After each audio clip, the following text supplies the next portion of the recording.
welcome to Truth or Politics. I'm your host, Darlene Price, and tonight, first off, we want to thank everybody that makes Truth or Politics happen. Folks, I know you always just see me and in front of the camera. We have a whole lot of people in a whole lot of counties that make this show possible. First, I want to thank MBR TV for years now. We're into our 13th year and have backed us up every step of the way. We even had an owner-operator falsely arrested. I mean, this guy, Steve Hall, is my hero, man, because he's put up with a lot from Truth or Politics, and he has our back every step of the way. We also want to thank Michael Mann and all the people behind Truth or Politics that do a lot of work. Too many people to name. And my killer bees, which are my some of my confidential, not so confidential, confidential sources. Folks, they make this happen, and you people make it happen by watching. I want to thank everybody for that. Okay, so tonight, I know I've been promising everybody a call-in show, and I know you guys have been getting after me for a call-in show, and I want to start off by humbly apologizing. This is not a call-in show. We just have too many topics to cover tonight. And I hope my voice can hold out through this whole thing. We're probably going to go over an hour. So get you some popcorn and a soda and sit down and stick with us for a while. We're going to cover a bunch of topics, and we appreciate your patience with that. And I promise we are going to have a call-in show. And again, I humbly apologize that we haven't had one for a while. But there's just too many things we got to hit tonight. There's no time for a call-in show tonight. Okay, let's get to it. Some of the topics we're going to cover tonight is the Somerset police captain who was indicted, KSP's investigation or lack thereof into the Pulaski County missing evidence, Mayor Keck and his answers to our ORR. Oh, back to Pulaski County missing evidence. We sent them an open records request, and we got a ton of stuff back. Most of it I already had, and we had some recordings, and we're going to go into one of them in specific tonight that was substantial. And then we did an open records request on Mayor Keck and his defective wastewater treatment plant that is leaking God knows what into Lake Cumberland. Okay, so we got answers back to that. Again, stack of documents. We posted some of these. We posted this stuff tonight. If you go to for the YouTube people, you're going to have, it's hard for me to post these documents or recordings on YouTube. So by the way, tomorrow this will broadcast on MBR TV. This will also broadcast on YouTube by tomorrow. I can't, for some reason, upload documents like this to the YouTube page. So my YouTube watchers, you're going to have to go back to the Facebook page, scroll down, and in the comments section, that's where we have posted these documents, and that's what we usually do. Okay, so we're going to cover the wastewater treatment plant and the new evidence that they're not making the money that they have said they are. We're also going to, cover the YouTube hit piece by a guy by the name of Nick Johnson on McCreary County and the indictment of the former McCreary County superintendent. So let's get started tonight. I got so much to do. I'm going to be doing this as I'm doing it. Folks, I just want to say something before we get in. We're going to do the law enforcement aspect of this first. I know I posted the documents. I think I posted the Lake Cumberland stuff first. I'm going to flip this because of what just happened today with the Somerset police captain. But I want to start off by saying this. First off, we got a lot of new people who, don't know my background or anything. Please go check that out. On our Facebook page, I have a curriculum vitae posted. I was in law enforcement for a long time. I'm a graduate of Eastern Kentucky University's 4-year program. I got a bachelor's degree in criminal justice. I also have a law degree, as most federal investigators do. I was a federal investigator for a long time. I worked in the LA area. I did I was on very, very high level, multiple drug smuggling task forces and money laundering task forces out in the LA area. These were OCDETF task forces. People in law enforcement knows that. Organized crime drug enforcement task forces that I was on. I have a lot of law enforcement experience, and I have a tremendous amount of respect for the badge. So just because we are reporting, and rightfully so, on the bad elements in law enforcement, that does not mean that we don't back the blue. Okay? The way you back the blue is you back the guys out on the street risking their lives on a daily basis, doing a tough job, who are honest. Because this kind of stuff that I'm going to lay out here tonight, and we've done previous shows on this. I'm going to recap a little bit, but if you want to know all the details on our previous shows on what I'm about to cover, this is like part 3 or 4.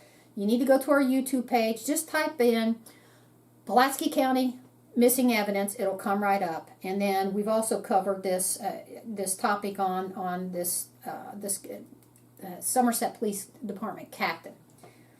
I back the blue. My brother was a state police detective. Most of my friends are cops. When I literally wrote the book, I have a book out called Bordergate, the story the government doesn't want you to read. I had the people who backed me up were honest prosecutors and honest cops, and a whole lot of them. We took it to federal court. You can go read the book. I back the blue. I have people who back me. I think highly of law enforcement. I don't think highly of cronyism and corruption. And that's a lot of what we're going to talk about tonight, because that kind of thing is destructive to the good cops out there. And what I've seen repeatedly in federal agencies and local agencies and the appearances and the state police here as well is the cream of the crop's not getting promoted. If you want to get promoted into these positions and stay in these positions, you better learn how to go along to get along. You better learn, who's your daddy's politics. And, that's a shame. Because what happens is even good cops eventually become compromised. And then the only ones who get promoted are the ones who are willing to look the other way and go along to get along. And that's not necessarily the most competent. Okay? That's a real problem.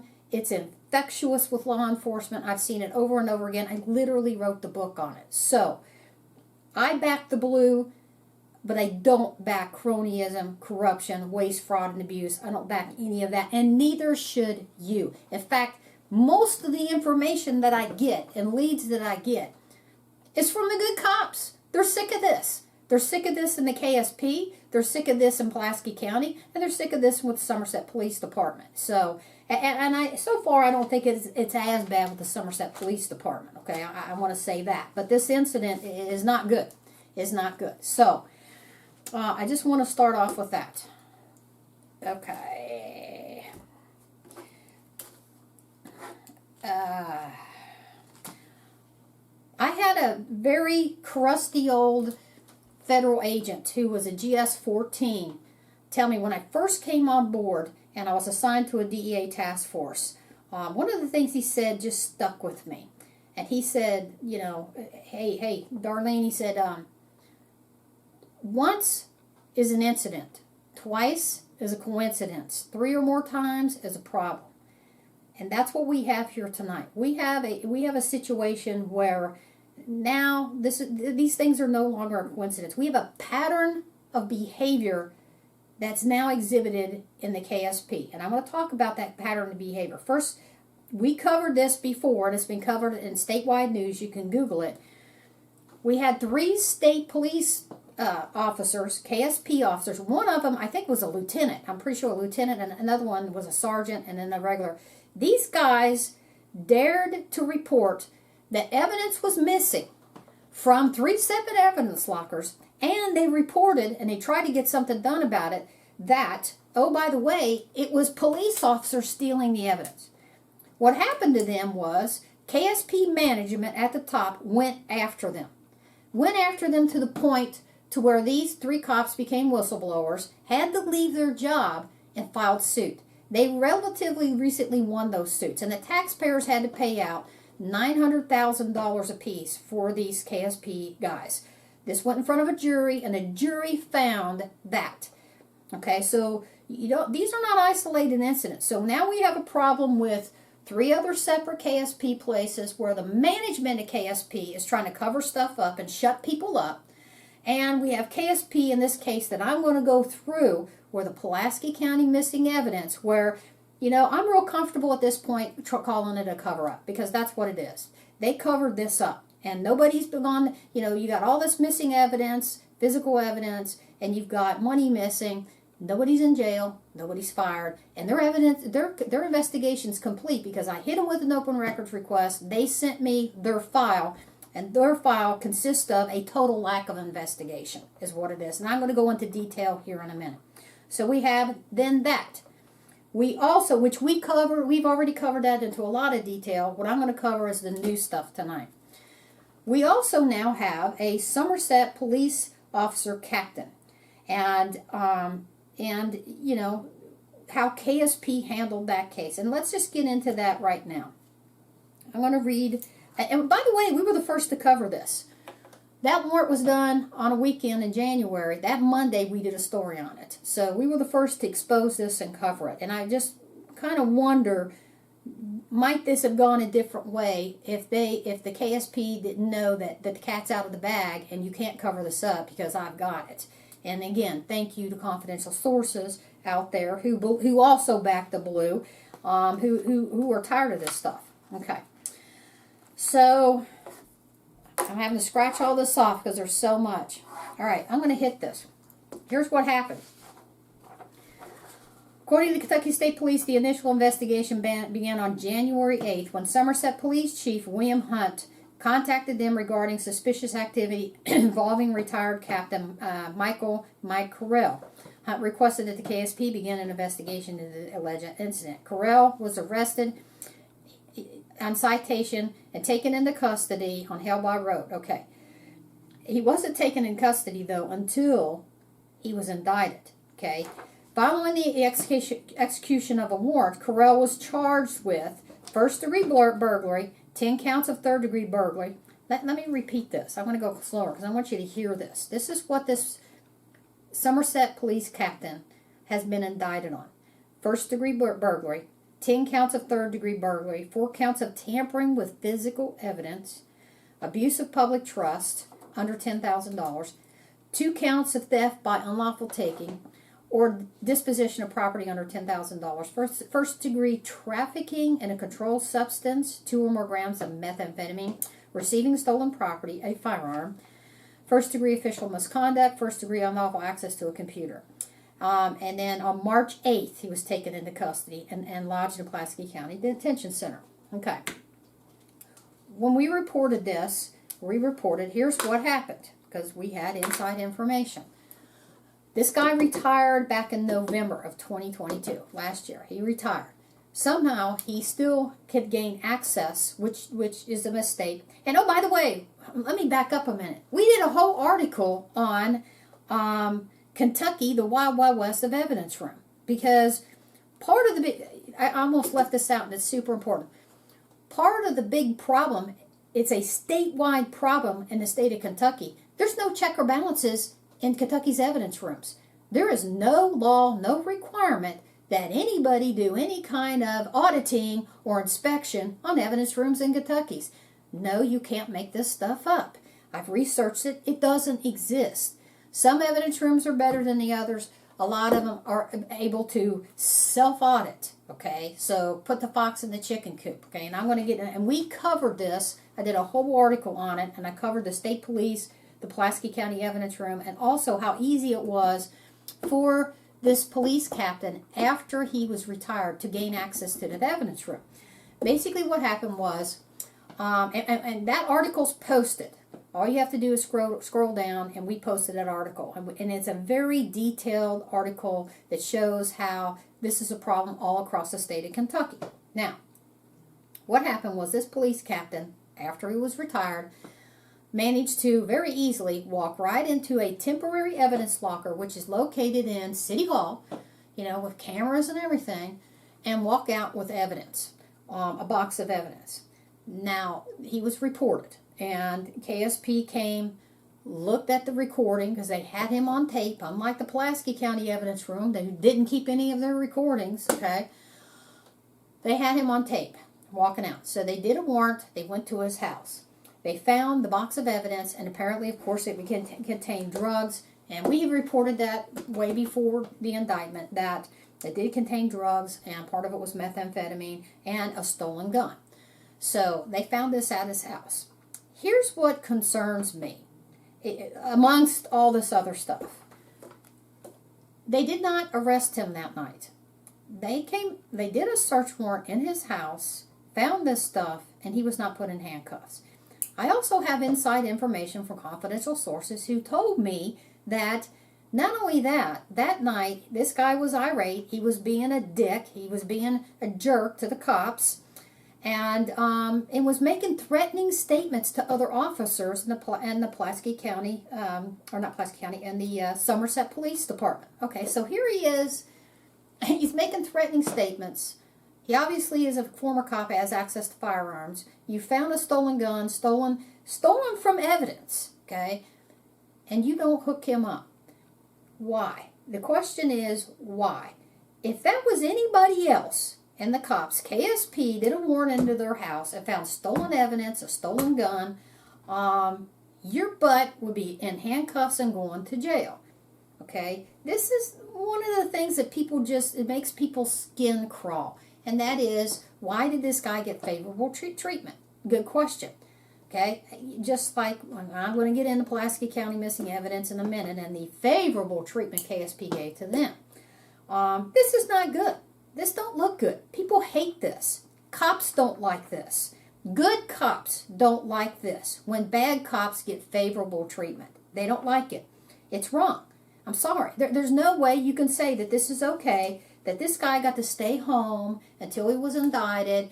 I'm telling you what would happen to anybody else. They would have been handcuffed. They would have stayed in jail at least 30 days until that went in front of a grand jury. That's what would have happened to the average Joe. But this cop got favorable treatment, and the question is it because he was a fellow cop? Even when he's at his house making these threatening statements. You know, I got a real problem with that. As everybody else should have a problem with that. That is not equal justice under the law. And that's one of the things in this country right now that people are just sick of. Another thing about this, multiple counts. That tells me this is not the only time he's went into that evidence room and stole evidence, okay? The fact that he could just walk in there like he did, breeze in there, walk out, with evidence like that, that wasn't his first rodeo. There's a real good chance that these multiple, these multiple counts are because this isn't the first time he's done this. So I'm guessing, and I'm probably right, that, they have other things on this guy. This is not the only, he didn't just, out of the blue decide to do this. He's just way too comfortable doing this. So that's a problem. That is a real problem. Okay. So,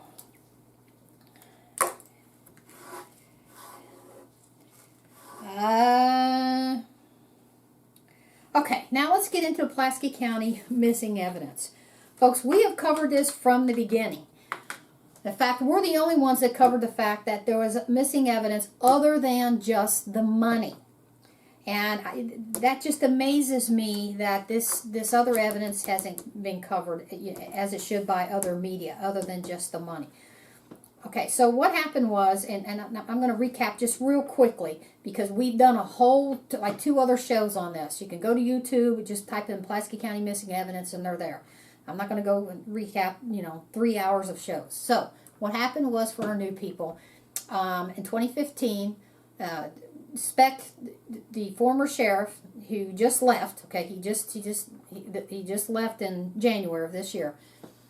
Sheriff Speck was given a memo in 2015 showing him at least a page of missing evidence. And this missing evidence, some of it was, this is this is not good. This is physical evidence for cases. Nothing was done. Okay, he didn't report that to an outside agency. If he did, where are the documents? Because KSP has assured me, as a result of my open records request, they gave me everything. Okay, so I'm going to cover everything that's missing, that should be there, because somebody didn't do their job. That was never reported by anybody to an outside agency. Okay, then a couple years later, I think it was 2020, what happens was, all of a sudden, money comes up missing. He says $20,000. If you look at the second group of physical evidence that's missing, that's 4 or 5 pages. We're talking DNA evidence, drugs, computers, money. There's money listed there. is that money to be added on to the other money. So it's $20 to $30,000, who knows, of missing money, plus physical evidence, bullets, guns, missing. 3 or 4 pages of this stuff, okay? Now, when Sheriff Speck finally does a report, and he does that after the money's missing, and he waits a couple of months. This doesn't happen like right away. He doesn't just hurry up and call somebody. He waits. I think it's 2 months before he reports the money missing. And he does a couple more audits. He only reports the money. At no time does Sheriff Speck, even though he's gotten 2 memos now, because I've got the memos, guess what? KSP's got the memos because they coughed them up in their investigation. So KSP knew this. Keep that in mind. Remember, he did not report the 4 or 5 pages of missing physical evidence, DNA evidence, bullets, guns, blood evidence. He didn't report that. He only reported the money. And that's a problem. And we covered that at nauseam. Okay, so what they did cough up, training kit answers, okay. Also what happened, right at the same time that this is going on, and we're hitting them with open records requests, a narcotics dog training kit just goes missing. And they use the word lost. We lost the dog training kit. Well, magically, it shows up in Wayne County on a search warrant at a drug house. Okay? Now, the question is, how does a narcotics dog training kit that's supposed to be controlled by DEA and controlled by this Pulaski County evidence room, at least, somebody should have been logging this in somewhere, okay? How did that end up there? And oh, by the way, that was never reported by the Pulaski County Sheriff's Department to anyone. No one. And if they did, you better cough up those documents because I asked you for them and you said your answer back to me, and I've got the answer. In fact, I've already posted it, was we don't have anything because it's not our investigation. It's Wayne County's investigation. Oh, okay. Wayne County can investigate it, but guess what? It's your evidence that's missing. It's your dog handler medicine evidence that's, training kit that's missing. Wouldn't you think somebody, to include Sheriff Speck, would pick up the phone or do a police report and report it? They should have. They have nothing. Nothing. So that wasn't reported either. Let me continue. I'm just winding through this as I cover. We already did that. Wild Wild West. In fact, the article we did is called Kentucky's Evidence Rooms, the Wild Wild West of the Criminal Justice System. And that's pretty much what it was. Okay, so what happened is I get the KSPs, what they're telling me is their entire case report. Okay, they send me all the recordings and everything else. So I went through these recordings. And it's easier just, by the way, I'm trying to upload these recordings. I'm probably going to get Michael's help. YouTube will not let me upload these recordings because I want you to hear them yourself, okay? Because they're just, it's a joke. It's a joke. There's no interrogations here. Folks, you have 4 or 5 pages of missing evidence, DNA evidence, blood evidence, bullets, guns. You got money missing out of this Pulaski County evidence room. And how the lack of investigation by the Kentucky State Police investigator is nothing short of shocking, okay? And the interviews are a joke. They're not interrogations. They're softball questions. At any moment I was thinking, is he going to reach up and then hug him and say, it's going to be all right? I mean, it was that bad. It's that bad.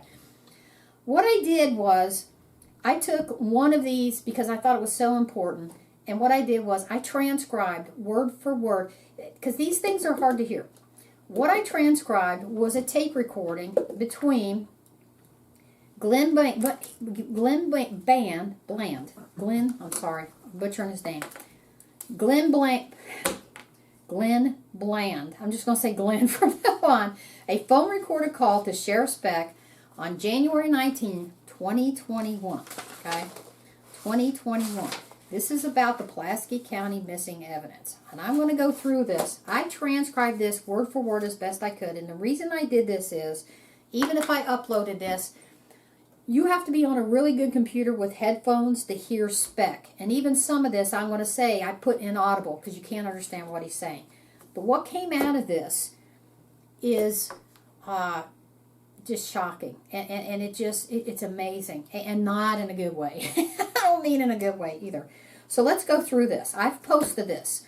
These records are on Truth or Politics pages, and you're going to have to scroll down and pull them up. These records are there. Okay, so first, let's hit this. A couple of those cases, this is Bland talking to Speck, Sheriff Speck. A couple of these cases I brought to your attention. The Billiard case, Daryl said it was gone. I brought it to your attention not long before I left that the Major's attention, that's Major Heacock, and especially that case that Chris was carrying down from the Bonnie Blue Lane, I've been trying to get them to do something with it before Chris retired because it was just sitting there dormant. Okay. I'm reading this because this sets up a problem. Evidence is just sitting in this room. Nobody's processing. Nobody's really watching it. Nobody's minding the store. Okay, he further says, this is still Bland. I don't understand why the Major did what he did because I gave a month's notice and all of that stuff could have been worked out. We could have done an audit and everything, and he was hell-bent on running me off that day. Okay. This is a significant statement. KSP has this recording. The KSP investigator had this recording. And here's the question. Why didn't the KSP investigator ask Heacock and Speck about this? There's no, in any of these interviews, he doesn't ask about this. This is pretty important. So the Major ran this guy off. What's this about? What's this about? Where's the interrogation into Bland and the Speck and the Major Heacock about this? There is none. KSP investigator didn't bother. He either didn't read this or listen to the recording, didn't care. He didn't do that. Any real investigator worth their salt would have done that. This was not done. In fact, Speck says, and this is the clincher, well, Speck says this to Bland. Well, I don't know why you left to begin with, to be honest with you. Okay, you got the sheriff wondering, what happened there? So, why didn't the KSP investigator ask that? Where is that part of the investigation? Well, it wasn't done.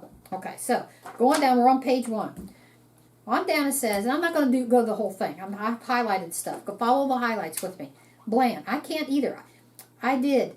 There wasn't anybody with me. This is when he's doing the evidence. I regret that, but I did a full audit of that money before I retired. And I brought it to the Major's, this is Major Heacock, attention, the cases that needed something done with them because that money was just lying there and the officers weren't. That's a problem. Again, where's the investigation into that statement?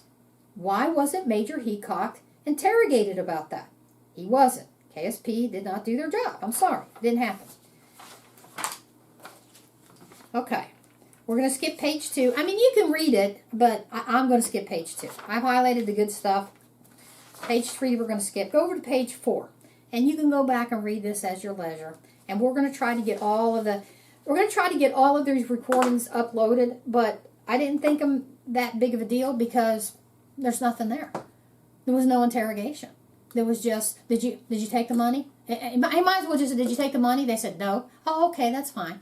I mean, it was more involved than that, but not much. I mean, it was a joke. It was a joke. That's what it was. Okay, Bland. This is Bland and Speck talking. And well, that would have been right before I left to retire. So we're talking about a year ago, I guess a little over a year ago. But that's when I brought the cases that needed to be adjudicated to the Major's attention. And we talked about it, trying to get rid of the gambling machines, okay? Where's the investigation? Nothing about that. No KSP questions about that. So here's Bland again. So we had a ridiculous...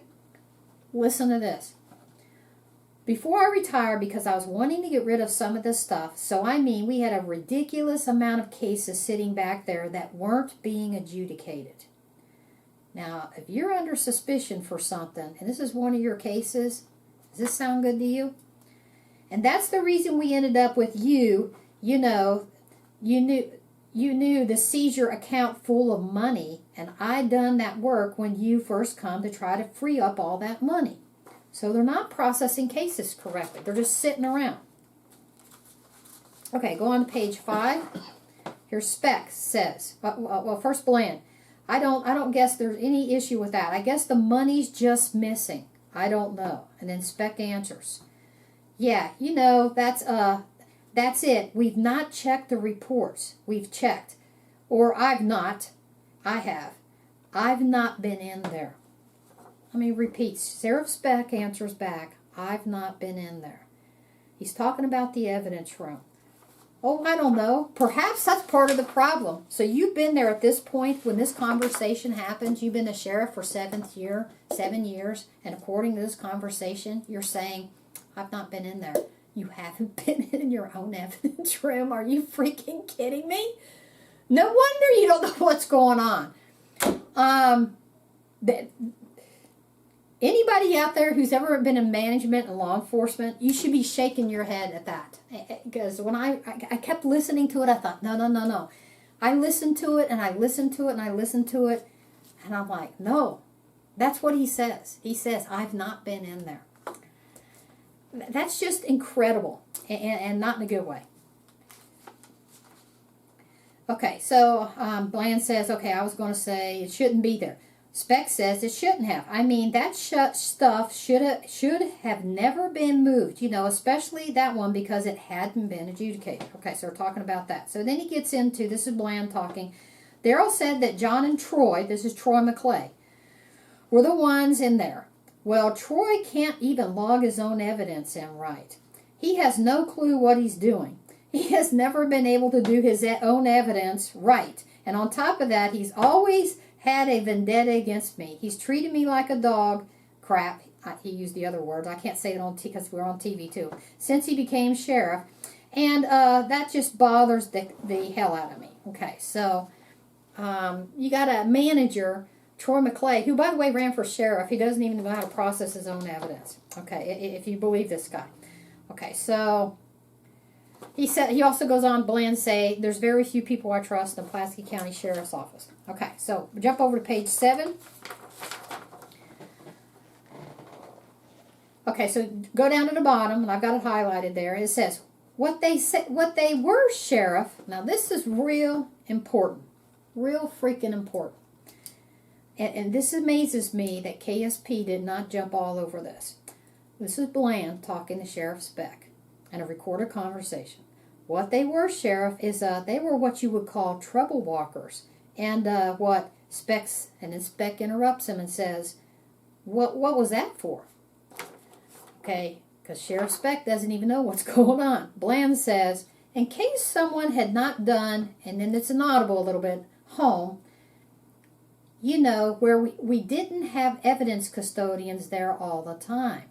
Basically, what you could do is you could have an app to open those locks. Like if someone would call me, I told someone, hey, your evidence is not right. Okay.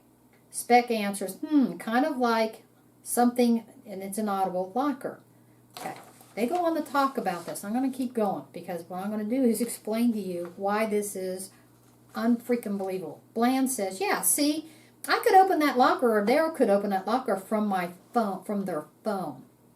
But now all of that, Speck says, like what's on your work phone? And Bland says, it was on my work phone. It was on Darrell's work phone, and we never did switch it back. I never did use that when I came back. There shouldn't be anything in there. But now, what I was, and it's inaudible, I just cut them locks off, but I'm 99.9% sure they're empty. Okay, let's talk about this. What they're talking about here, because they talk about it again later on. Folks, this is not how evidence rooms are supposed to function. If I'm a cop and I have evidence and I come to the evidence room to process it, there should always be at least one person on the other side of that evidence room documenting and counting that evidence. Always. Always, always, always.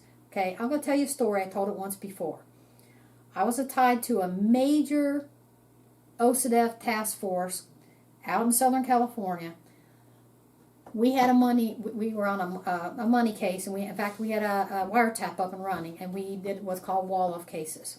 We had a money stash house, 4 or 5 cars left at the same time. We knew they were all loaded for money going different places. So, one car took this, everybody took a different car.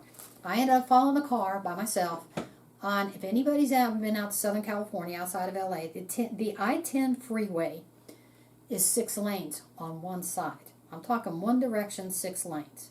It is a non-peak traffic, very fast. Okay, it's very dangerous. I was told, okay, go ahead and pull this guy over. So I pull him over. I get him out of the car. I handcuff him, put him on the side of the road. We're talking, this is a dangerous situation to be in. I said, call my boss. Okay, here's where we're at. He goes, do not open that trunk. You wait until I get somebody else there to open that trunk. I want you to seal it, and I want you to have that guy initial it. I don't care if he's in handcuffs, have him initial it somehow, and you wait until somebody else gets there. I sat there on the side of that freeway with a suspect for almost an hour and waited, because my boss knew, and people with half a brain knows, you don't open up evidence, you don't seize evidence, you don't do anything with evidence, especially if it's a trunk full of money, unless you got somebody witnessing it. So, finally, another guy, actually 2 of them showed up. We popped the trunk. They all witnessed it. We took pictures of it right there on the side of the freeway. Didn't count it. Shut the trunk back, resealed it. Then everybody followed me back to the evidence room. That money was counted. 3 people. Not. What we didn't do is from my phone. What the evidence custodian did not do is say, oh, hey, I can't come in. Yeah, just drive it to the evidence room. When you get there, call me, and I'll just remotely use an app and open the evidence room up for you, and you can just leave the money there. That's what we did not do. That's what should never happen, ever. And the fact that this looks like it was common practice in the Pulaski County Sheriff's Department, I'm laughing to keep from crying, because it's dangerous is what it is. Because we're not just talking about money. We're talking about physical evidence. Physical evidence. People go to jail that are innocent when physical evidence and money evidence are not handled correctly. I'm telling you, and guilty people get cut loose because of this stupidity, okay? I found this shocking, and what was more shocking is your KSP investigator who supposedly investigated this did nothing. What he should have done is he should have subpoenaed the records of all of these evidence custodians who had access to this evidence room. And let me be clear, and I said this before, let me be crystal clear. Every swinging, that had access to this evidence room, either remotely, on a phone, whatever, they are a suspect in this case. I don't care if you're the sheriff. I don't care if you're Major Heacock. I don't care who you are. You had access to this evidence room from 2015 to now.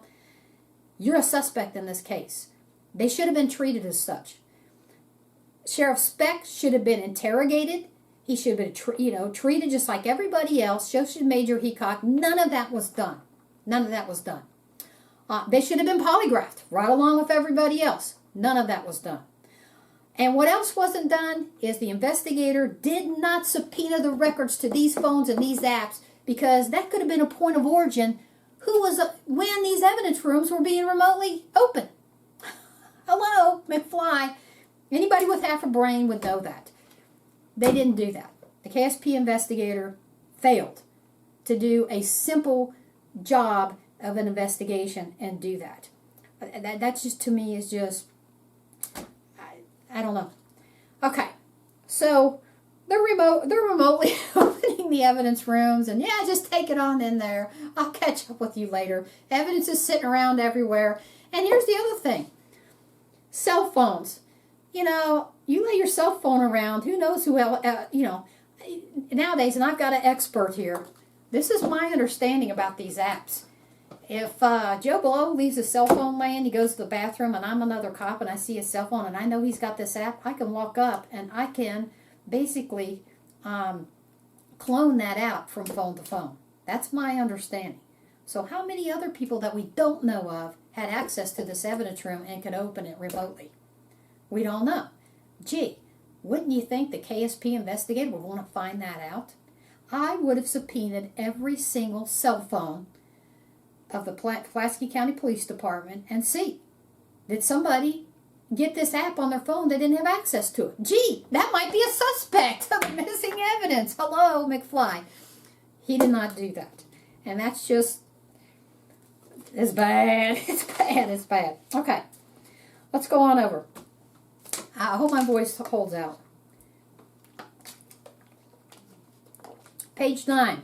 This is still the recording between the telephone call being recorded by Bland between Sheriff Speck and Bland. Okay, page 9, towards the bottom. Bland says, anything else that you know that's the only thing I can think of that there because there's nothing else. Everything, people don't talk grammatically correct. Everything else they got access to. Daryl had that. Daryl had the app on his phone and had access to those lockers. I can't understand why he couldn't open them now. Sheriff Speck responds, and it's inaudible. Believe me, I tried my best. I cranked it up so loud, I literally had ear problems after trying to listen to this, and I couldn't hear what Sheriff Speck answered. But Bland then says, I don't have the app anymore. Okay? Again, why didn't the KSP investigator find out, does he have that app anymore? Who has this app? It just amazes me. They're talking about the app again. Okay. Okay, so page 10. Bland says, no, sir. That money should be in those boxes. I think there's 3 boxes, and they're designated for money, and I think, I'm not 100% sure, but I think I only used 2 of them. Now there's a possibility I might have put them in a 3rd box if it was something that I was wanting to keep track of. You know, but I'm pretty sure it was in those 2 designated boxes. It's like they're, I think that I had it labeled valuable shelf in box 1, box 2, and box 3, and that's exactly where it should be. Speck says, all right, we'll keep looking.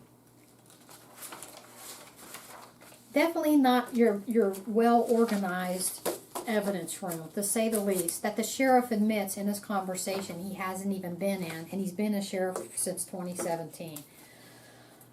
Okay. The audio tapes that they coughed up, again, showed 0 interrogations. This was not, he did interview some of these people. None of them were interrogations. He did not polygraph the sheriff or Major Heacock or the current sheriff, Jones, who was one of the evidence custodians when the first set of evidence was missing. And his interview, and we covered this on the last show, was about a paragraph long. And it was an interview. That should have been an interrogation. None of these people, and to me, you have to ask yourself this. Is it a coincidence that the people who are giving favorable treatment by this KSP investigator are also former KSP people? Like, the Sheriff Speck was a former KSP person? Because it looks like that. Okay? So, you have to ask yourself, is this the most, inept, irresponsible, lazy, worst investigation I've ever seen in my life that any so-called investigator ever did, or was it done on purpose? Was this purposefully slow-walked because he didn't do crap and he had it for like almost 2 years, and then magically when he's drug in front of a judge and the judge starts firing these questions at him, and we covered that too, go on the previous show, magically an investigation gets done. Like within, I think it was like 30 days later, oh yeah, we're done now. So, it's just not, I don't know what else to say. It looks like a cover-up. It just does. And if it's not a cover-up, then I got an idea. KSP, why don't you reopen this investigation and do a real job? It makes you wonder, is this what they're teaching their investigators? Is this what all their investigators do? I don't know. My brother is a former KSP, investigator. He was a state police investigator. I'm telling you, he would have interrogated these people. I know my brother. I know cops that know better would tell you, no. Every one of them should have been brought in, fully interrogated, treated the same, no matter if they were KSP or not, no matter if they're sheriff or not. None of this was done. There was no subpoenas done on these phones. Only a few people were polygraphed. You know, that's bull crap. That's cherry picking your investigation. And it looks like a cover-up. And the audios that we do have, they're softball interviews. We're going to try to upload all of them at some point. You ain't missing anything because, I mean, it's like I said, did you know anything about the missing money? No. Did you do the missing money? No. I don't know who did the missing money. Okay, do you know who did it? No. Okay, well, have a nice day. I mean, it's almost that bad. My 9-year-old grandson could do a better job interrogating these people than this KSP investigator did. And the question is he that incompetent that he should be fired? Or was it done on purpose? That's the question. Let's see. I think I covered, yeah. Why didn't he ask Sheriff Speck?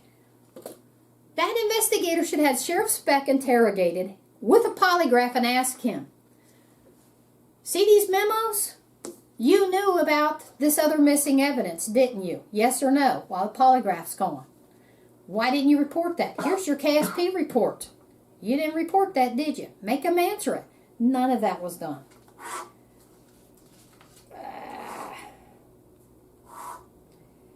Okay, so that is the update on the Pulaski County Police Department guy getting indicted, and that's the update. And we uploaded those records too on the Pulaski County Sheriff's Department investigation by KSP, or I should say, the lack of investigation by the KSP. And I just got to say, I'm hoping this is an isolated incident.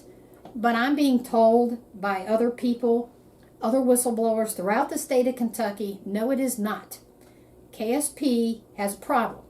KSP management at the top, you got a problem. You got a problem, the fact that none of these evidence rooms are being looked at. And your investigations into stolen evidence suck. Suck so bad that when whistleblowers come forward and try to expose this, whistleblowers have to leave their job. That's how big this problem is with the Kentucky State Police. And what I'm going to do is I'm boxing all of this up, and I'm going to make an appointment and sit down with the Attorney General's office. And I'm also going to make an appointment with an outside agency like the FBI, which the FBI, the problem with them is they're almost as bad, if more corrupt than the KSP. But, you know, we got to do something somewhere. And hopefully get somebody outside to come in and look at this, because it's a problem. It's a problem because if you are innocent and this is your evidence that's now missing that might exonerate you, that's a problem. That's a real problem. Or if you're guilty, how do we know that one of these people making this evidence missing isn't making money off of this? How do we know that this evidence disappearing isn't them going to the defendant, a guilty defendant, and saying, hey, give me 10 grand and this money will go away. Or this evidence will go away. I can get into this evidence locker from my phone and I can get rid of this evidence. Give me 10 grand and it's gone. Your case is gone. How do we know that's not happening? We don't know. And we certainly don't know because KSP did a crap job of investigating this. And I'm real comfortable saying that. They should be ashamed, quite frankly. Should be ashamed. And I'm not talking about the beat KSP. Let me restate this again. Most KSP cops, again, my brother was a KSP investigator. They do a good job.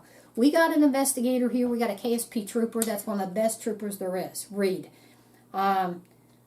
He should be an investigator. That guy would have done his job. I know Trooper Reed. I know other troopers. They would have done this job right.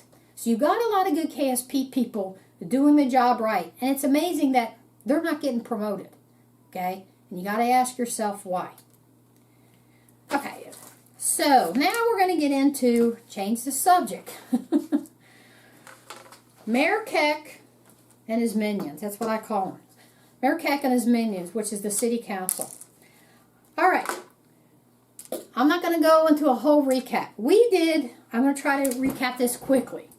If you want to know all the details leading up to this, we've done a 4-hour documentary. Go to YouTube, type in Lake Cumberland, What Really Lies Beneath. Let me get a cough drop here. What we found, because we got new people tonight, so I'm going to try to recap this quickly. We have information 4 years ago from confidential sources saying that the city of Somerset, Mayor Keck, and the city council knew that the wastewater treatment plant in Somerset was defective. How did they know? Because I've got a stack of documents this thick from the State Water District and the State EPA that's been sending them notices almost on a monthly basis saying you're in violation. These violations state right on them. We could fine you $25,000 a day per event. E. coli is leaking from this thing into Pittman Creek. From this wastewater treatment plant into Pittman Creek. Pittman Creek runs into Lake Cumberland. Lake Cumberland runs into the Cumberland River. How is this a problem? Millions of people all down the Cumberland River, to include Pulaski County, get their drinking water from the Cumberland River. The outtake for the Pulaski County drinking water is about 2 miles from where Pittman Creek enters into Lake Cumberland. Now, Mayor Keck twisted this when I confronted him at the city council meeting, like he twists everything else.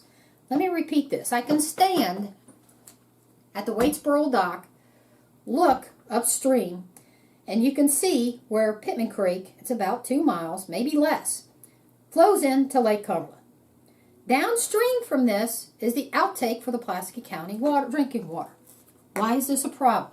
Because Mayor Keck and the city council decided with a defective, highly defective wastewater treatment plant to bring in, now at this point, over 50 million gallons of toxic waste from landfills, 4 different landfills. I think they're down to 3 now, but for several years, 4 different landfills. These are demolition waste landfills.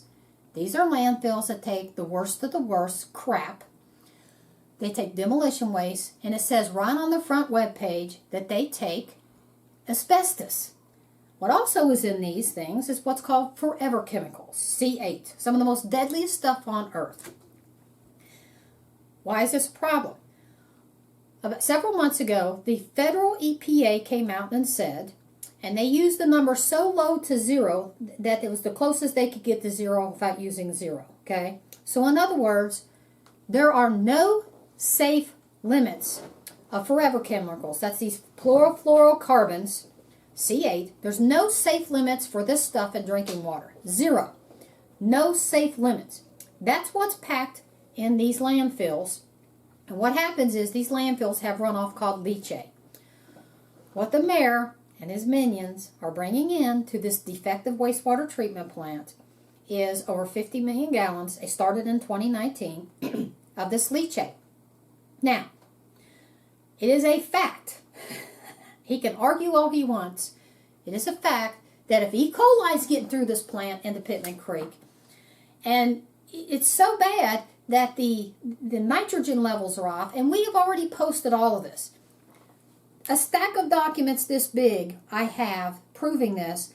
Plus, you can go see about 200 of them, the most important ones, on the YouTube video, Lake Cumberland, What Really Lies Beneath, in part 2. So, it's so bad that they even developed bloodworms in the effluent pipes. That's where it comes right out from the stuff into Pittman Creek. So, if E. coli is getting out, guess what else is getting through this treatment plant? Asbestos is getting through, and also C8, chlorofluorocarbons, forever chemicals. This stuff doesn't break down. In Lake Cumberland, What Really Lies Beneath, we could go into a full explanation of what these forever chemicals are, how highly carcinogenic they are, and how dangerous they are. And we did this 2 years, or a year before, 1 year, we released this video 1 year before the federal EPA came out and said, hey, we need to outlaw all this stuff. There is a bill before the U.S. Congress right now, and the federal EPA is trying to outlaw forever chemicals because they're deadly. They're dangerous, even the smallest amounts. Why is this important? Well, because at one of the city council meetings, after I've appeared twice in front of them, and a very well-respected attorney up there appeared before the city council, and guess what? He had his water checked, his drinking water checked. Guess what he found in his drinking water? And he said small levels of forever chemicals. Well, guess what? Small levels are deadly. There are no safe levels of this. Here's the problem, too. The State Water District and State EPA is refusing to test either Pittman Creek or the drinking water for C8, forever chemicals, or asbestos. I have all their testing. I have it. They've turned it over. Nowhere in their testing is there any test for C8, forever chemicals, or asbestos. Nobody's testing for this. So, you ask yourself, why aren't you testing for this? And I confronted them at a city council meeting. You can go watch them. They're on YouTube. And one of the city council members said the same thing to me. And then later, he said the same thing to the attorney who said, hey, this is in my drinking water. That same city council meeting, he lied. He flat out lied. He told that attorney, and he said the same crap to me. Oh, the state's been here. We're fine. Everything's fine. They came down here and inspected everything. No, you're not fine. You're in violation. I've got them, and I've posted those the last show. And you can scroll down and see these. I have these documents. This wastewater treatment plant has been in serious violation for allowing crap to get into Pittman Creek from this wastewater treatment plant since 2016. They're in violation all the way up to November 2022. Just a few months ago, they were issued another violation. They've never been compliant. So, Mr. City Councilman, you lied and tried to you misled the public. You lied to that guy and you lied to me. Okay? Because you said everything's fine. The state says we're fine. No, the state did not say you're fine. You're non-compliant. Okay, now, here's what else happened. At one of the city council meetings that I appeared at, there was a lot of people that are concerned about their drinking water, and rightfully so. One of this very elegant lady stood up to the podium and said, why would you take this risk for such a little bit amount of money? And he was boasting that they were making $600,000 a year. Why would you take this risk? For your budget's $93 million or something, I think it's $93 million. Why would you take this risk for such a little amount of money? Mayor Keck's answer was, it's economics. That's what he said. So, after that, I had information from a confidential source, actually two of them, very reliable, who told me the following. Oh, by the way, he ain't making that much money, because what's been happening is this.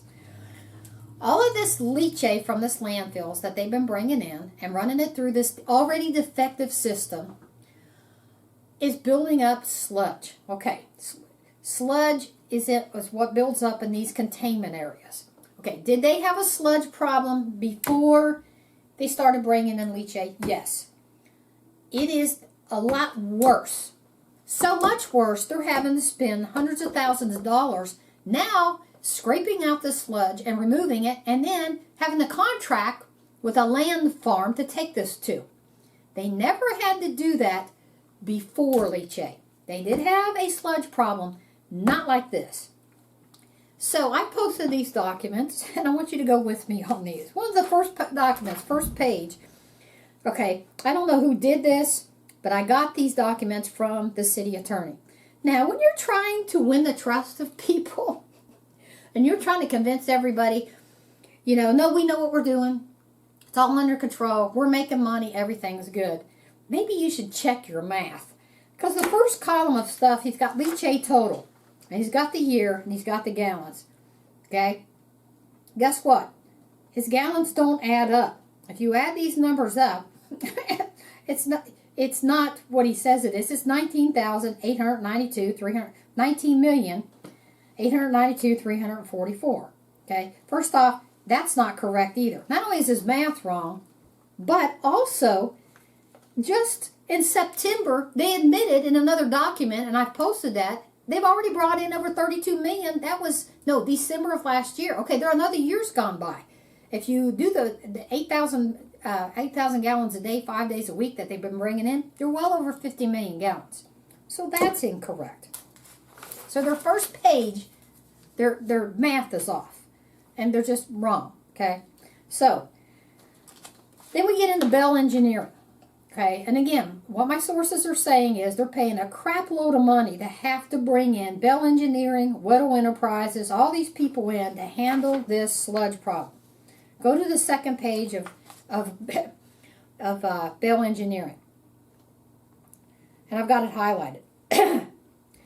Contractor interest in your project was good. 5 bids received. The project low total bid was $321,279. The construction for this thing that they're going to have to build to get rid of this stuff, the construction cost is $429,300. Okay, well, I'm not a math major, but 4, 5, 6, 7. So we're at $700,000 right there, and this is in 2022. That's more than the $600,000 a year you're making, Mr. Mayor. I mean, math doesn't lie. Math doesn't lie. And it's got the total Weddle Enterprises Incorporated, Flow Concentrating LLC, difference above, and it's got 321,000, 492,000, Cumberland Pipeline, 533,000, Jones Construction, engineer opinion of probable construction cost, 413. This is a lot of money that's outgoing because they've created a problem in this, more of a problem by this leachate. Okay, so wastewater, okay, now we're into the wastewater dewatering proposal. This is what's called a CAP that they send out. Skip over. You guys can read all this if you want, but tonight I'm trying to keep under an hour. Where am I at? I'm at 7. See, I'm already over an hour. Okay, skip over. And they talk about the gallons, okay? And right here. The volume to be processed is 900,000 gallons, okay, of this sludge. They've never had that much sludge to deal with before. Okay, lump sum, a mobilization setup, demobilization, $3,850. And it goes into the gallons. Go look at those gallons. How many gallons is this stuff? Okay, then we got the leachate report. Right here, if you look at this leachate report and do the math, they've got by year, they're well over 50 million gallons bringing in this leachate from this landfill. That's a contradiction of what he says himself on this first page. The number of gallons of leachate per year. He totally contradicts himself, okay? Well, try K totals alone. Try K totals alone, or 130,881 for a yearly total. So his math is off. You can get your own calculator out and add it up. I'm way over an hour, so I'm gonna buzz through this. Okay, go on to Weddle Construction. Weddle Enterprises invoice. Again, this is involving having to deal with this sludge. Weddle Enterprises. Okay, Weddle Enterprises is also the ones that have the trucking company permit, trucking company contract to bring the leachate in. Wow, what a nice deal for the trucking company, Weddle Enterprises and Waco. So you get the contract to bring millions of gallons of toxic waste in, run it through it, so it can be run through a defective wastewater treatment plant. Then it sets up all kinds of problems. Now you also get the contract to haul the problem off to a leach field. Wow, how nice is that? $6,480 for the net, and this is for 30 days. Look at this. I posted it. 30 days. That's a lot of money. Okay, then they also had to pay for a permit to do this, to get rid of this stuff. Then here is their January 31st. This is their CAP plan, and it goes into all the money they're going to have to do to deal with this problem. I want to go to page 2 of 3. The KIA Board of Directors approved Somerset for $4,500,000 SRF loan. KIF funds are now committed to the project, thus securing the $7,300,000 in project budget needs. Okay, yeah, because what they're going to say is, yeah, well, we got grants. Oh, okay. Newsflash: grants are taxpayer money. Okay, maybe I know it's a grant, but it's not growing on a tree. The taxpayers are paying for this huge blunder. Okay, so that's in number 2. Number 5. During the summer of 2021, Pittman Creek and the wastewater treatment plant clarifier was out of service for approximately 3 weeks. Oh, that's way to win friends and influence people. Mayor Keck, you've got to say, oh, our thing's working fine. Our thing's working great. Well, right here, in a letter, this is a CAP project to the State Water District. Oh, it wasn't working for 3 weeks. The repair technician was unable to get parts for 3 weeks due to equipment delays related to COVID. Okay, so for 3 weeks, the thing wasn't even working. Drop down to number 7. In 2020, Somerset land farm owner notified the city of Somerset that he would be selling their property. So they don't even have a lamb farm then for a while. During this process, I've got this highlighted. Somerset was stockpiling sludge. Please listen to this. If this doesn't scare you, nothing should. During the process, Somerset was stockpiling sludge at the Pittman Creek wastewater treatment plant. Somerset was forced to hire an independent contractor to press sludge on the site with a portable press and haul pressed sludge to the landfill for disposal.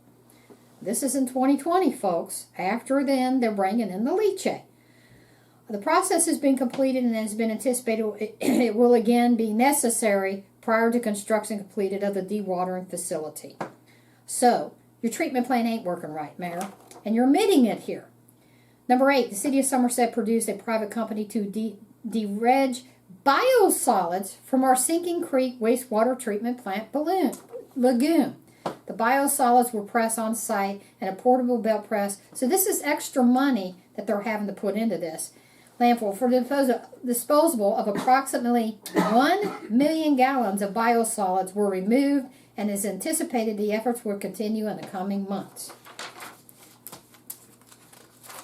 Okay. I have a question. Question. Go ahead, Michael Mann. Okay, if that's being compressed into solids, would that be squeezing the liquid out of it? Yeah, and then the liquid's going right through the defective plant into Pittman Creek. That's what's happening. Good point. Very good point. It's just, OMG. Okay. I'm going to skip this. It's more of the same thing. Okay, now, Somerset, lease. This is Alan Kett and Dana Wise. This is where they're leasing. In 2020, they're having the lease. The city leasing David and Jill Prather, Family Limited Incorporated. They're having the lease. There's the land where they're having to take this stuff out and take it to a lamb farm. Here's what's funny about this. How I got onto this story was the land farm that originally lost the contracts with the landfills. What was originally happened is the landfills was taking this leachate to a land farm, not to Somerset defective wastewater treatment plant. And if you sprinkle this stuff in a land farm where it's not got access to any wells or anything, it's supposed to be better.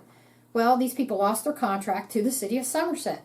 That's how I got onto this stuff. This story is when I heard about this, and people were telling me this wastewater treatment plant can't handle this. It's not handling what it's doing. It's in violation. So now, city of Somerset taxpayers are paying for the removal of the sludge and going to a land farm, where it would have been in the first place if you had redirected it through a defective wastewater treatment plant.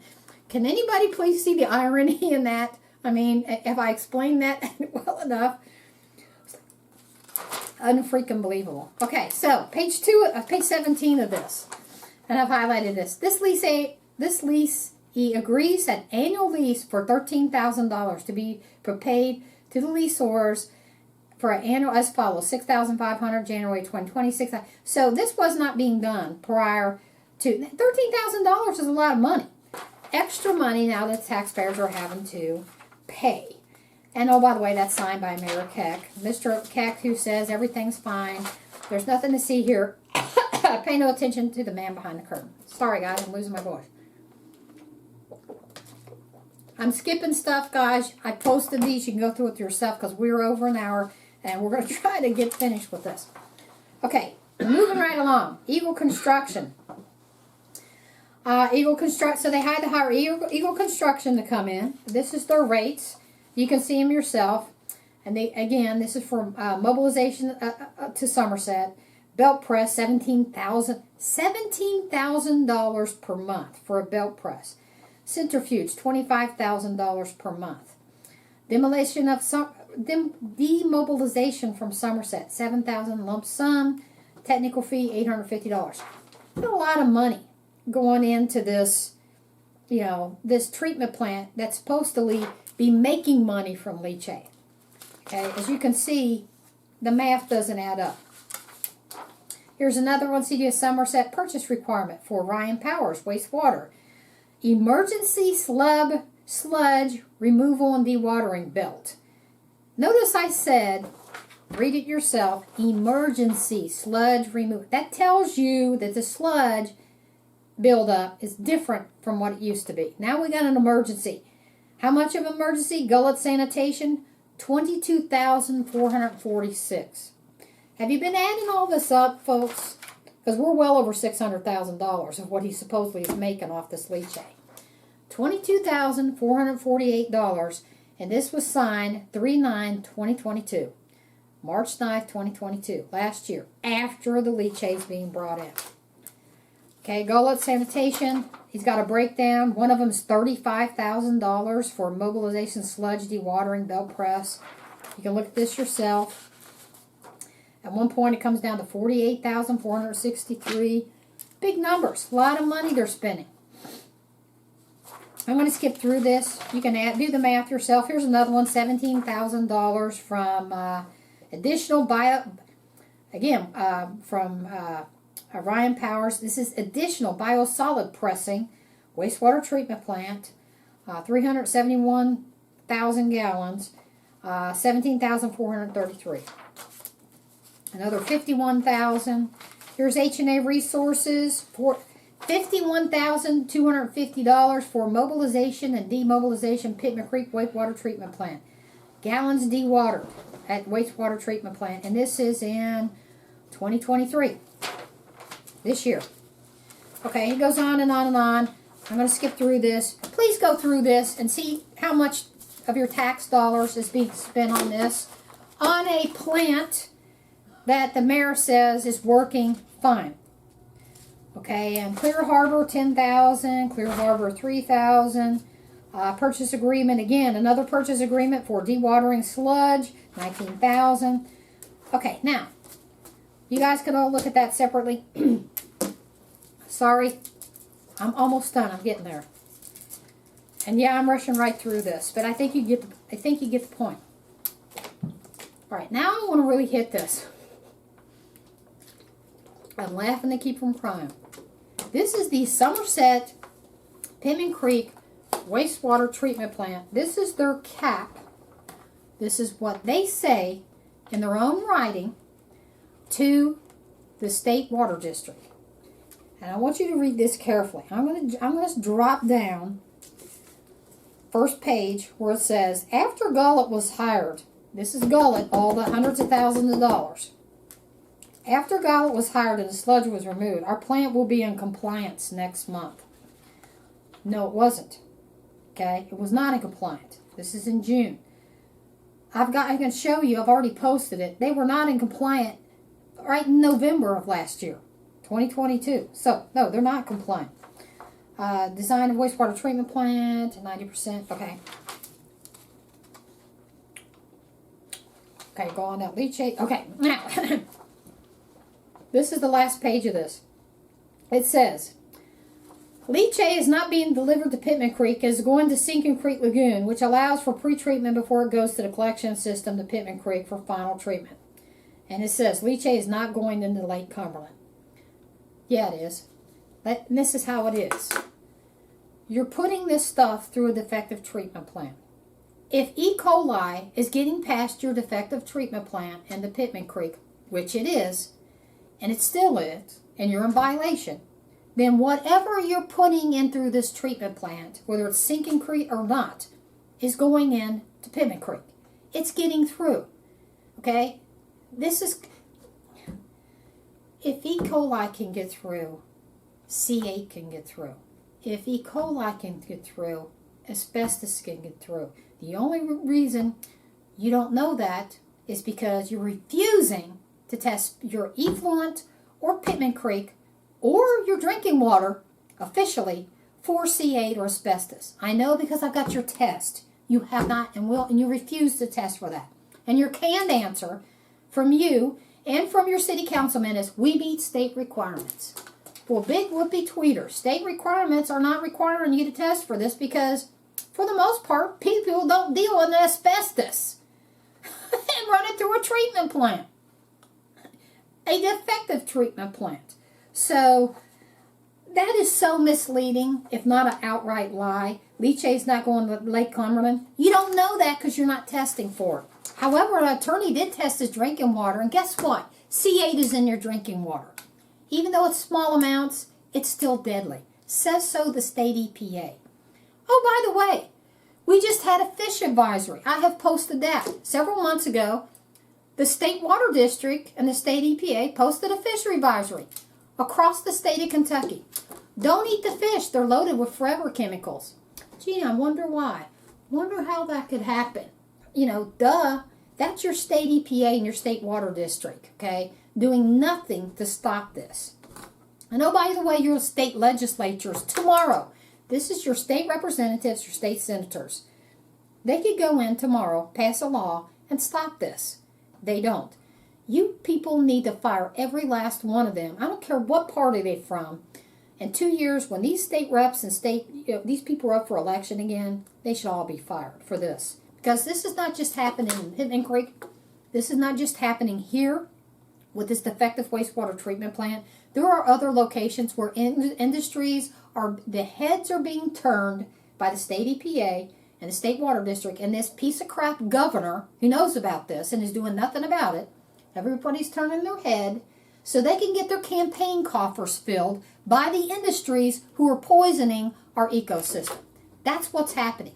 And your state reps are benefiting from it too. Until the voters step up and start firing these SOBs, we're screwed. Okay? Your state legislatures all need to be fired because they've allowed this to happen. They know about it and they've allowed it to happen. Okay. And on the last page of this cap, they say, Leachate's not going to Lake Cumberland. Really? Then they say, the very next page, and I've got it highlighted, Pittman Creek is in non-compliance before taking leachate. No kidding. So you know you have a defective treatment plant before you started taking leachate, and you made the wise decision to take it anyway.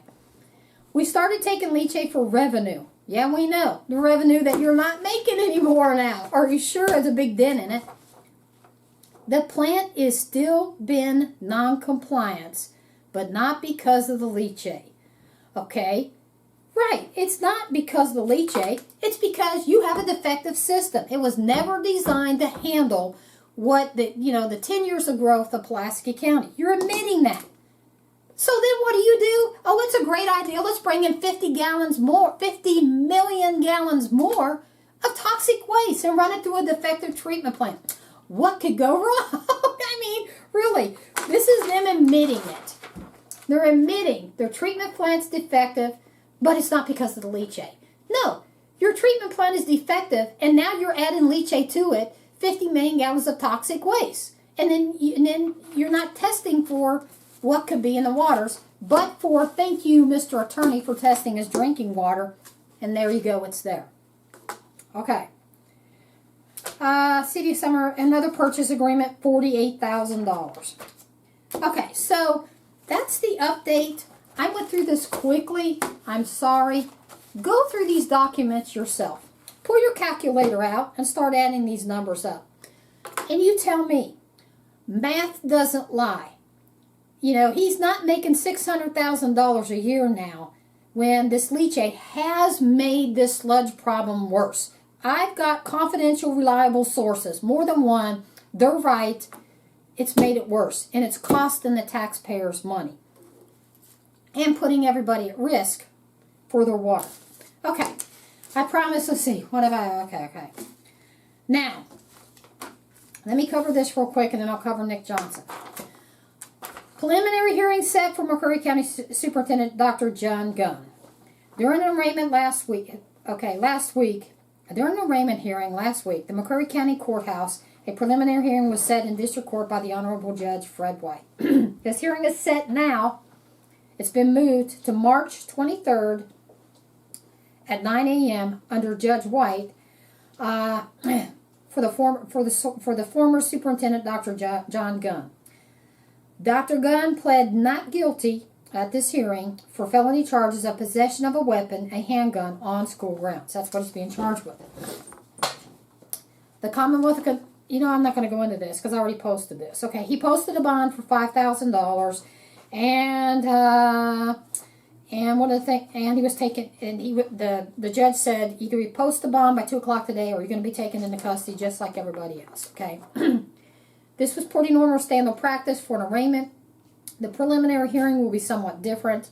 At a preliminary hearing, some evidence will be heard by a judge to ascertain if, in fact, there is enough evidence to go to trial, or go in front of a grand jury. The evidence at a preliminary hearing only has to meet the threshold of what's called probable cause. Now, what's probable cause? Well, in law enforcement, we used to refer to it as 51%. It's not beyond a reasonable doubt. It's just that little peg a little bit beyond 51%. That's what probable cause is. That's one way to describe it. Okay. Also, this hearing will not be held by Judge Kathy Pruitt. She has recused herself, and Judge White will take this hearing, the preliminary hearing. It will be on March 23rd.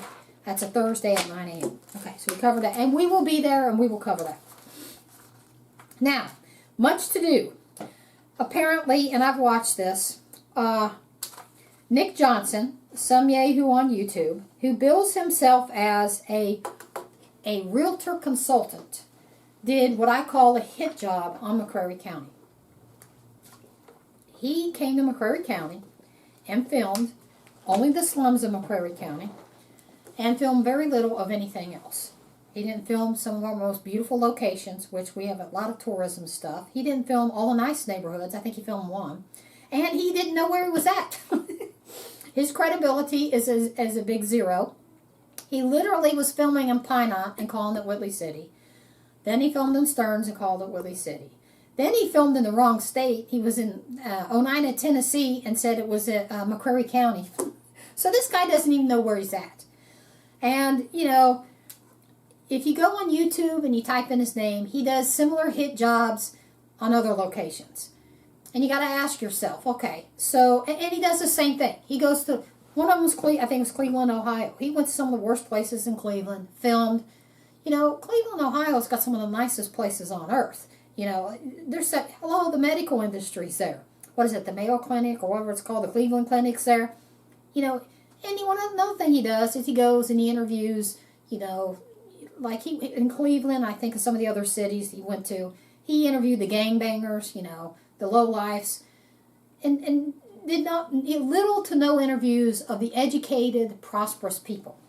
In McCreary County, he only interviewed one person who is an highly educated, highly respected, prosperous person who runs the dairy bar. And what's his name? I got a brain fart. Swords. Oh my God, I forgot his name. I'm tired. I'll think of it in a minute. You all know who I'm talking about. The guy who runs the dairy bar. He owns the dairy bar. Mark Sewell. Okay, so I apologize, Mark Sewell. I had a total brain fart on your name. Don't feel bad. I was introducing my husband a few weeks ago. I had a brain fart on my husband's name.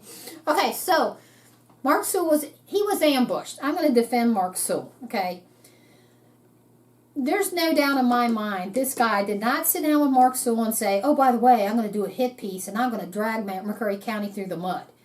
He did not tell the truth to Mark Sewell. Mark Sewell, I know him. He's an honorable person. He would have thrown the guy out of his cafe is what he would have done. Mark Sewell was ambushed, and I got to defend him for that. But Mark Sewell was the only, this guy didn't come and interview anybody at the courthouse, none of the lawyers, none of the doctors. We have some highly regarded nurses and doctors here in McCreary County. He didn't interview any of those. So, obviously, his hit job, documentary, whatever you want to call it, was just that. It was biased. It was incorrect. It was filtered with inaccuracies. like all of his other ones are. You know, I should say all, the ones that I went and viewed. He does the same thing. He has inaccuracies. So, he's an idiot. So you have to ask yourself, why is he doing this? Money. He wants you to hire him as a real estate consultant. And so I did some research on this cat. He calls himself a consultant. You gotta ask yourself, well, why aren't you just a realtor? You know, why don't you have a real estate license? If I want real money, I want to sell you the house here, right? I want to take you to the neighborhood where I can sell you the best house and make money off you, not just by a consultant, right? Why doesn't he do that? So you have to ask yourself, why doesn't he have a realtor license? Why isn't he in the real estate business? Kind of wonder about that, don't you? Kind of begs the question, did he not pass the test? Did he get his license yanked? You know, why is he a consultant instead of realtor? A legitimate realtor. Well, I know this. I wouldn't pay you a dime to consult with anything just based on the inaccuracies you showed in this video, much less all the other videos that you show abundance of inaccuracies too. You don't even know where you're at. So Nick Johnson, much to do about nothing. Folks, McCreary County is a beautiful place, and I'm here to tell you, I've traveled all over this world. I've been in other countries. I've been, because of the job I had, smuggling, you know, I've done controlled deliveries. I've been on all, you know, money pickups in almost every airport. I've been on pretty much every state in the United States. I've been in other countries. And I'm telling you, everywhere I've been, I can go find a slum. My understanding is go ahead. You're investigating smuggling. You're not smuggling. Oh, yeah, I'm investigating. Good point. Well, you can tell I'm tired. For those of you who don't know, I used to investigate. I was involved in counter smuggling and investigations and money laundering investigations. I was not involved in smuggling. That's too funny. Anyways, my point is, I can go to any place in the United States or any other country, and I'm telling you, any place, any city, any county, I can find a slum. You can find a slum. You know what I can also find? I can also find in any place around the most beautiful places on earth too, especially right here in McCreary County, Kentucky. So give this guy no credence. He's a clown. He's just in it for the money, and he's not accurate. So I've kept it under an hour and a half. I can't believe it. That is it, folks. Thank you for staying with us for over an hour. We appreciate it. I promise you we will do a call-in show. I'm sorry we didn't do it tonight. And I want to thank Michael Mann, thank MBR TV, all the people behind the scenes that make Truth or Politics happen. Thank you so much for sticking with us. And all you viewers out there, thank you, thank you, thank you, thank you. Please go through these documents yourself. I will try to get these recordings loaded up, the other recordings of the softball interviews that the KSP did on this missing evidence case. You're not missing anything. There's not much there. Again, there was no interrogation done on anyone. So, sad to say. Anyway, folks, thank you so much. We will see you next time on Truth or Politics. Thanks.